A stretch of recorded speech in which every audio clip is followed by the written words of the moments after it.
Apple just released Safari Technology Preview 222, and it's packed with performance upgrades, bug fixes, and future-facing features designed especially for macOS Sequoia and Tahoe users. Welcome to GadInsider, your tech news hotspot.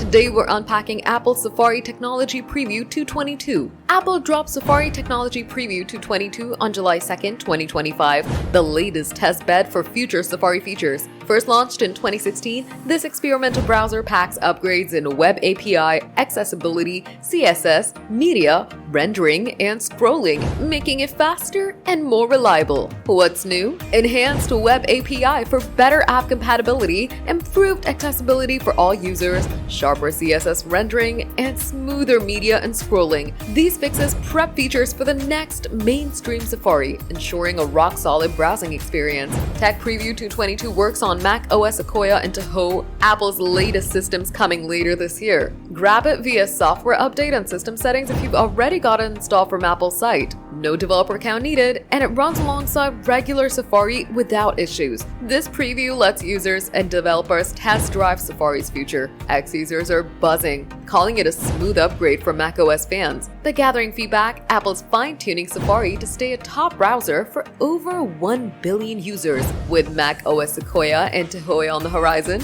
these tweaks hint at a polished Safari release. Check the release notes on Apple's side for full details and expect more updates as Apple gears up for mainstream rollout. Will you try Safari Tech Preview 222? Drop your thoughts in the comments, smash that like button, subscribe to GadInsider, and hit the bell for more tech scoops.